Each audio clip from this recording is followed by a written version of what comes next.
This is Chapter 3, Learning Objective 5, How to Report and Reconcile the Federal Income Tax and FICA Returns. So, employers will file a Form 941, which is the quarterly federal tax return. You can download these at this website or call this phone number and they'll mail you a bunch.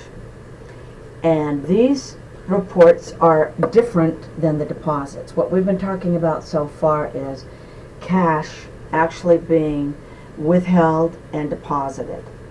Now you have to report quarterly what deposits you made and then, balance everything so that you pay everything that you were supposed to. So, they're due on the last day of the month following the close of the quarter. So the first quarter ends March 31st. That return is due April 30th. Second quarter ends June 30th. That return is due July 30th. Actually, it would be due July 31st. This is a little typo I just discovered. Third quarter ends end of September, so it's due October 31st. Fourth quarter ends the end of the year, 12/31, so it's due January 31.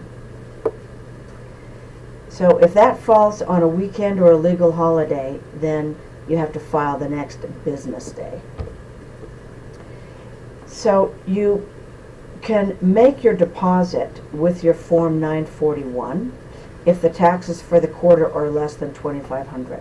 So you don't have to use that electronic payment that we were talking about in the last learning objective. You can just send in a check.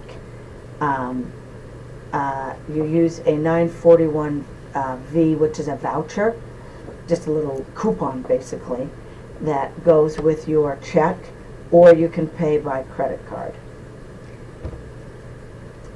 There are electronic filing options available for employers who meet requirements, meaning they can file this Form 941 electronically. They don't have to print it out like you're doing here. You're writing it, making a copy, and then you would send it in. You can do it electronically. First you have to complete an e-file application to get permission to do things electronically like this.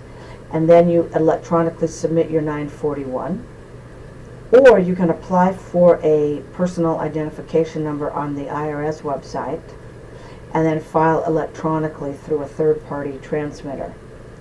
So that's often what happens with payroll.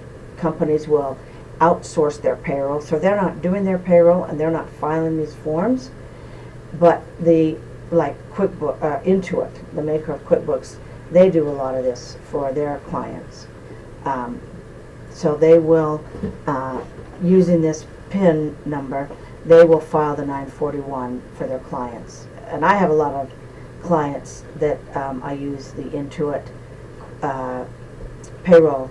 It's an online payroll service, and Intuit forwards all the deposits and the reports. It's very spiffy. I suggest, if you know of anybody that's doing payroll by hand, to look at an online option. Also, if you've got any errors on previously filed Form 941s, you can then file the 941X, which is just the form to correct it. The employer has to file an annual federal tax return, which is called a 944. And any employer who owes less than $1,000 per year can just file the Form 944. They don't even have to do the 941s. Normally, employers will file the 941s quarterly and then the 944 annually, and the 944 summarizes all the quarters. Well, if you don't know very much, they say dispense with the quarterly reports. You can just file an annual report once at the end of the, basically for the year 12/31, you would file it on January 31st of the following year. In order to qualify to do this, You must have made timely deposits for the prior 2 years. Now, if you're a new employer, then there wasn't a chance for you to make timely deposits. And so then they say, listen, if you're new and your wages are less than $4,000, then you can file just an annual 944 at the end of the year. The employer should contact the IRS and let them know that's what you want to do, and then the IRS gets back to you and gives you their approval. Or you may say, I want to do the quarterly reports. I know I qualify as an employer for the 944, but I want to do the quarterly reports because maybe you just want to get the money out of your hands and into theirs. Otherwise, you'll spend it. So you just have to notify them to do that. Now, there's some pretty stiff penalties if you don't pay this taxes due and or file. So let's look at those. Failure to comply penalties will be added to any tax and interest that was due. So you owe taxes, you're late, you don't pay them, you're going to have a penalty and interest on the taxes from the time that they should have received them until the time that they actually do receive them. Sometimes it can go for years. And you can also, if it's negligence that might be considered fraud or gross negligence, then you can have extra fines and actually go to prison if they think you were being fraudulent.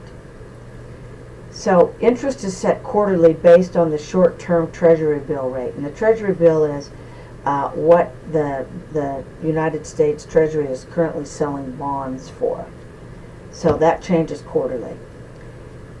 And the penalties that are possible are not filing your employment tax returns on time, like the 941 and the 944, not paying full taxes when due, not making timely deposits, not furnishing W-2s to employees on a timely basis. You know, you can't wait for months before you send them out. Not filing information returns with the IRS on time. Not supplying identification numbers and writing bad checks. You send a check in, it bounces, they don't have their money, the deadline's passed, the due date is passed, penalty is going to be imposed. The IRS reports that 100,000 businesses owe more than 2 years of payroll taxes, estimated at $58 billion. This was at the end of 2012. If you can believe that. Lots of businesses are going to be paying penalties and interest.